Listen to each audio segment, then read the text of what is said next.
हर हर शंभो जय भोलेनाथ। नमस्कार दोस्तों, जय माता दी, जय भोलेनाथ। स्वागत है आप सभी का हमारे YouTube चैनल में। दोस्तों, आपको बताना चाहूंगी कि आपके जीवन काल में बहुत ही बड़ा परिवर्तन होने जा रहा है। कहते हैं कि पूरी श्रद्धा और सच्चे दिल से की गई मनोकामना का पूरा होना दोस्तों उतना ही निश्चित है जितना कि रोज सुबह सूर्य का उदय होना। दोस्तों, महत्व इस बात का नहीं है कि आपकी मनोकामना क्या है। दोस्तों, महत्व इस बात का है कि आपने जो ईश्वर के सामने मनोकामनाएं की हैं, तो उसके लिए आपका भगवान के ऊपर कितना अटूट विश्वास है, आपकी श्रद्धा कितनी सच्ची है और आपके अंदर कितना सब्र है। दोस्तों, जिस तरह परिवार को पालने के लिए प्रतिदिन काम करना पड़ता है, उसी तरह दोस्तों भक्ति में भी इंसान को काम करना पड़ता है, और वह है निरंतर भगवान का ध्यान करना और उन पर सच्चा विश्वास बनाए रखना। जिन लोगों की मनोकामनाएं पूरी नहीं होती, उसके पीछे का सबसे बड़ा कारण है भगवान पर उसका अटूट विश्वास का ना होना और ना ही सब्र का होना। जिनका भगवान पर अटूट विश्वास होता है और जो हमेशा जीवन काल में धैर्य रखते हैं कि भले ही देर लग जाए पर उसकी मनोकामनाएं जरूर पूरी होगी, ऐसे भक्त की भगवान हर एक मनोकामना पूरी करते हैं। दोस्तों, आपको बता दें कि जब आपकी मनोकामना पूरी होने वाली होती है, तो दोस्तों भगवान पर आपका विश्वास बढ़ने लगता है, और इतना विश्वास शायद आपको पहले नहीं था। आपका मन दोस्तों बहुत ही ज्यादा सकारात्मक हो जाता है और दोस्तों खुद का मन भगवान की ओर खींचा चला जाता है। साथ ही आपको बार बार यह महसूस होने लगता है कि आपके साथ बहुत कुछ अच्छा होने वाला है, और आपका मन भगवान को बार बार याद करने को होता है, उनकी पूजा करने का मन करता है और उन्हें देखने को मन करता है, और मन हमेशा यही कहते रहता है कि मुझे ईश्वर पर विश्वास है और वो मेरी बात अवश्य सुनेंगे। तो इसी के साथ दोस्तों हम आपको बताने जा रहे हैं कि आपको तो ईश्वर सब कुछ देते हैं, पर इन दिनों दोस्तों ईश्वर आपसे कुछ मांगना चाह रहे हैं।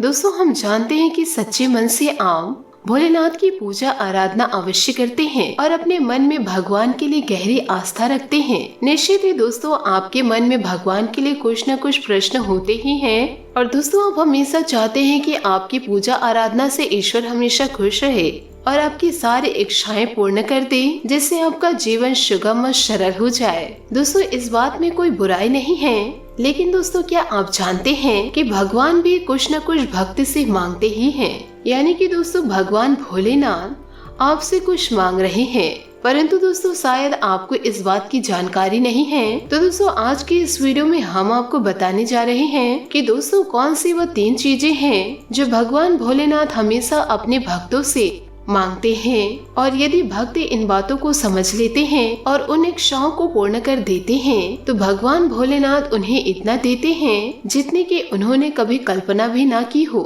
ना केवल यह लोग बल्कि परलोक तक के सुख भगवान अपने भक्तों को देते हैं, और दोस्तों ऐसे भक्तों को अंत में मुक्ति या मोक्ष की प्राप्ति होती है। यानी कि दोस्तों जन्म मरण के इस चक्र से उन्हें मुक्ति की प्राप्ति हो जाती है। तो दोस्तों आज का यह वीडियो आपके लिए बहुत ही ज्यादा खास है। यूँ कहे दोस्तों इस राशि के जातक जातिकों के लिए बहुत ही ज्यादा खास है, क्योंकि दोस्तों इस वीडियो में आपको शास्त्रों में वर्णित और प्रमाणित उन बातों के बारे में जानकारी प्राप्त मिलेगी जिन्हें शायद आपको अभी तक किसी ने बताया नहीं है। तो दोस्तों वीडियो में अंत तक आप बनी रहिए और वीडियो में बताई गई हर एक जानकारियों को अपने जीवन में जरूर उतारे।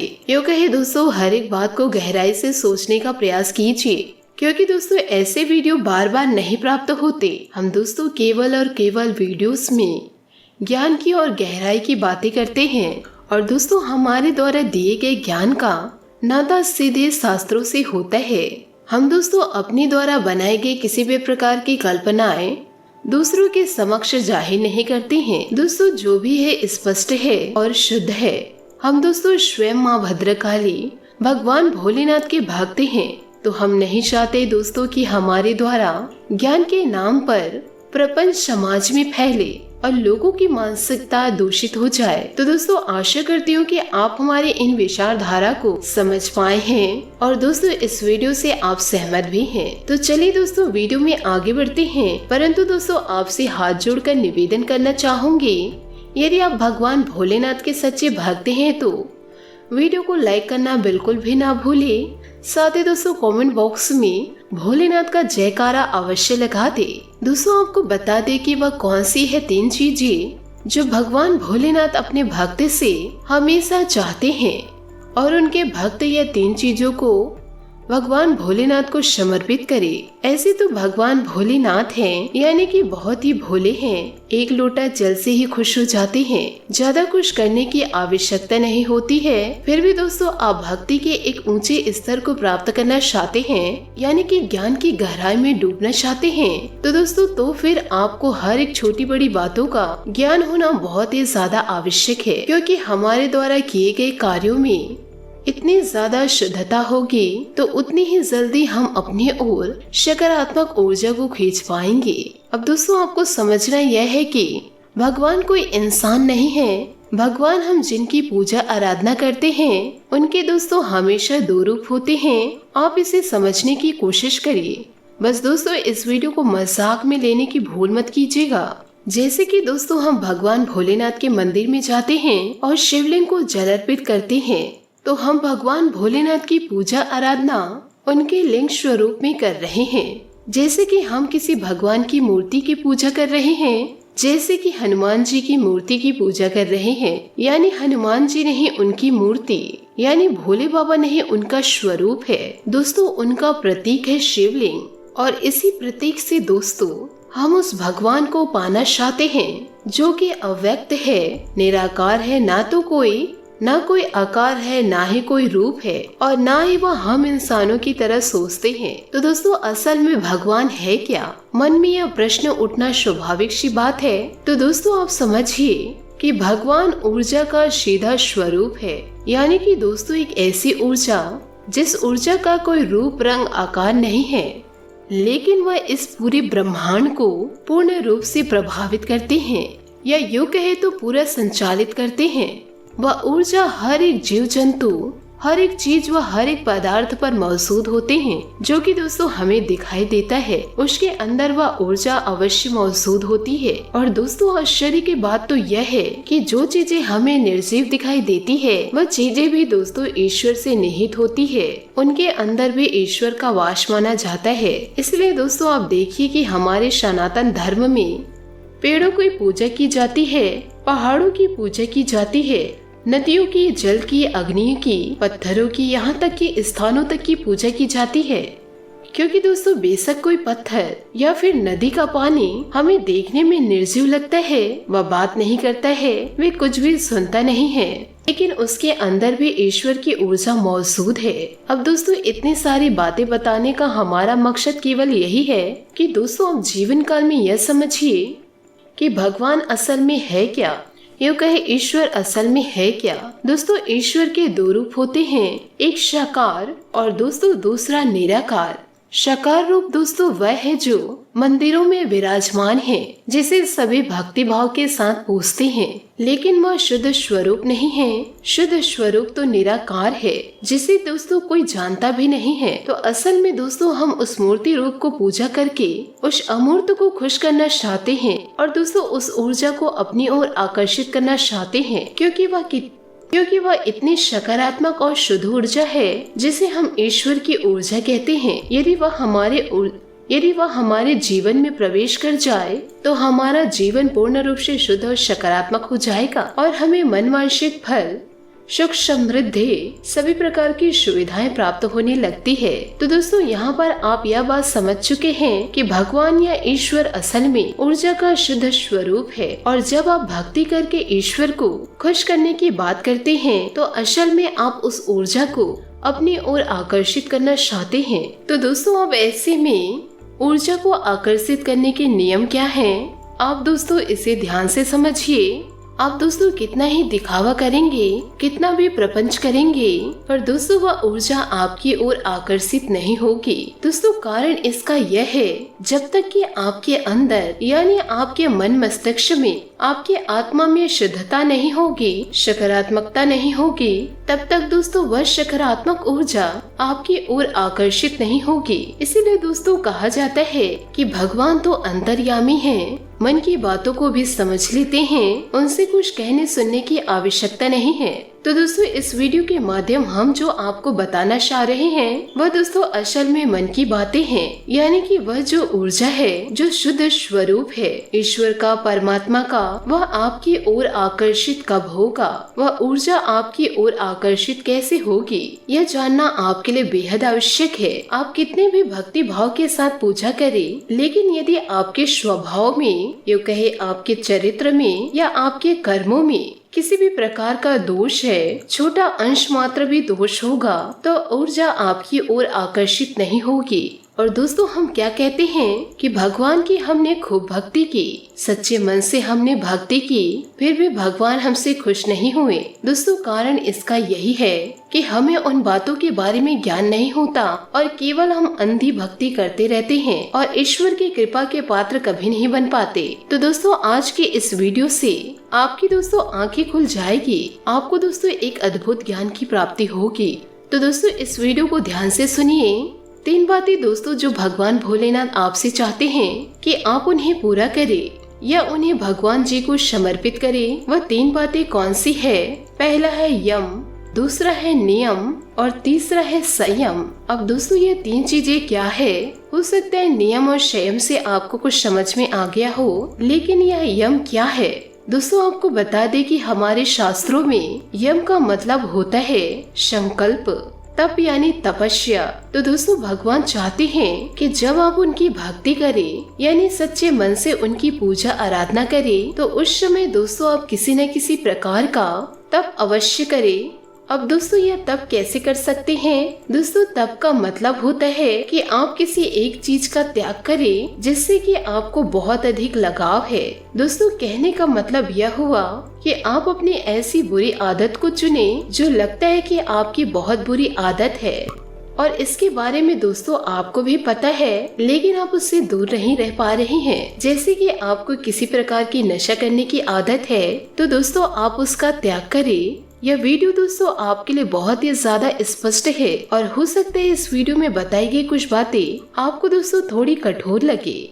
दोस्तों यह बातें कड़वी है परंतु सत्य है। यदि दोस्तों आपको झूठ बोलने की आदत हो तो आप उसे त्याग भी सकते हैं। इसे ही दोस्तों तप कहते हैं। तप का मतलब यह नहीं कि आप जंगल में चले गए और एकांत में बैठकर तप करने लगे, भगवान का लगातार नाम ले रहे हैं, परंतु दोस्तों यह भी एक तप का रूप है। लेकिन आप गृहस्थ जीवन में रहकर, संसार के बीच रहकर तप कर सकते हैं। तो दोस्तों यह समय आप अपनी एक इच्छा का त्याग करें जो दोस्तों आपको लगती है कि यह गलत है, लेकिन आप उसके बिना रह नहीं पा रहे। यदि आप इस इच्छा का त्याग कर देंगे तो यह तप के श्रेणी में आता है। तो दोस्तों आपको इस प्रकार यम का पालन करना है। अब दोस्तों बात करते हैं नियम। दोस्तों हमारे शास्त्रों में नियम को हमारी शुद्धता से जोड़ा गया है, यानी कि हमारे रोज के क्रियाकलापों से जोड़ा गया है। जैसे कि आपको ब्रह्म मुहूर्त में जागकर ईश्वर का नाम लेना है, समय से स्नान आदि करना है, सूर्य देव जी को अर्घ्य देना है और जीवन को जीने के शुद्ध विधि विधान हैं, उन्हें दोस्तों आपको पूर्ण करना है। सही समय पर पूजा अर्चना करना, सही समय पर पूजा आराधना करना, सही समय पर दीपक जलाना, इसे दोस्तों आपको पूर्ण अवश्य करने हैं और इसे ही नियम की पूर्ति कहते हैं। इस सावन के पवित्र महीने में दोस्तों आप भगवान भोलेनाथ की पूजा कर रहे हैं, तब दोस्तों ऐसा कभी नहीं होना चाहिए कि कोई दिन ऐसा गुजर गया कि आपने स्नान ही नहीं कर पाया या फिर आप सूर्योदय के बाद जग रहे हैं। ये दोस्तों बहुत ही ज्यादा अशुभ है और यह दोस्तों नियम के सख्त खिलाफ है। तो दोस्तों जो शास्त्रों में जीवन को जीने की विधि है, विधान है, उनका दोस्तों आपको पालन करना है और अधिकतर विधि विधान जो है जीवन को जीने के, वे हमारी शुद्धता से जुड़े हुए हैं।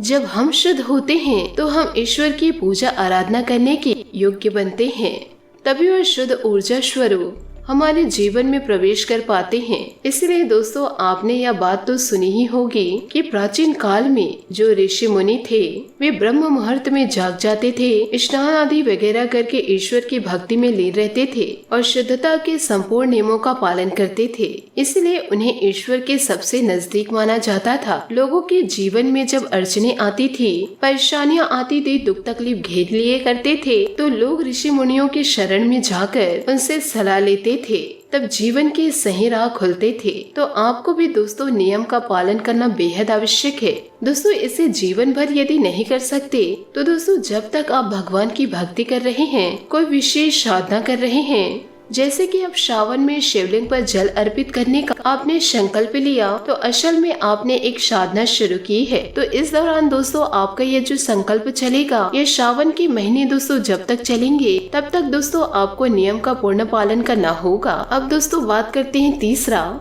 जो ईश्वर आपसे चाहते हैं वह दोस्तों कौन सा कार्य है? वह कार्य है दोस्तों संयम। अब संयम क्या है, इसे आप समझने की कोशिश करिएगा। जब आपको जीवन काल में गुस्सा आ रहा है, आपने वह समय गुस्सा नहीं किया। आपको जब विशेष खाने का मन है, आप जानते हैं कि यह खाना मेरे लिए ठीक नहीं है, जैसे कि लहसुन प्याज युक्त भोज्य पदार्थ, परंतु दोस्तों आपने उसे त्याग दिया, तो इसे कहते हैं दोस्तों संयम। ब्रह्मचर्य का दोस्तों आपने पालन किया। दोस्तों अब जीवन काल में यह याद रखना कि सनातन धर्म में आप किसी भी प्रकार की साधना कर ले, चाहे वह छोटी से छोटी साधना क्यों ना हो और बड़ी से बड़ी प्रचंड साधना क्यों ना हो, हर एक साधना की दोस्तों पहली मांग ही ब्रह्मचर्य होता है। तो आपको दोस्तों ब्रह्मचर्य का पालन करना होगा, आपको संयमित जीवन जीना होगा। और संयम का एक सबसे शुद्ध स्वरूप है, उसे हम कह सकते हैं कि हमारे मन में ही कि गलत विचारों को रोक दे। ऐसा नहीं है कि हमारे मन में गलत विचार किसी भी प्रकार के आ ही ना, यह बात कहना गलत होगा। इंसान होने के नाते कई प्रकार के विचार आते हैं, कुछ अच्छे और कुछ बुरे। तो जो हमारे मन में गलत विचार आए तो हम उसे दोस्तों छेड़े ही ना, बस हम उसे जहाँ के तहाँ रोक दे और उन विचारों पर पुनः मनन ना करे और ईश्वर की भक्ति में पूरी तरह लीन रहे, ईश्वर का नाम लेते रहे, जिससे कि हमारा मन शांत और शुद्ध रहे। तो ऐसे में आप संयम का पूर्ण पालन कर रहे हैं। तो दोस्तों जब आप संयम का पूर्ण पालन करेंगे तो आपका चित्त शांत रहेगा और सकारात्मक ऊर्जा बढ़ने लगेगी आपके मन में, आपके आसपास के वातावरण में। तो दोस्तों इन सभी बातों को यदि आप अपने जीवन में पालन कर लिए तो ईश्वर का आशीर्वाद सदैव आप प्राप्त करेंगे। आशा करती हूँ दोस्तों आपको मेरी मेहनत और मेरे सुझाव पसंद आए हो, तो वीडियो को लाइक जरूर कीजिएगा और यदि आप हमारे चैनल पर नए हैं तो चैनल को सब्सक्राइब करके बेल आइकन को प्रेस करके ऑल पर सेलेक्ट करिएगा, ताकि ऐसा ही ज्ञानवर्धक वीडियो आपको समय से मिल सके और इसका लाभ आप उठा सके। आज के लिए बहुत बहुत धन्यवाद। मिलते हैं अगले वीडियो में। आपका दिन शुभ हो, मंगलमय हो। जय श्री काशी विश्वनाथ, जय माता दी, जय माता भद्रकाली।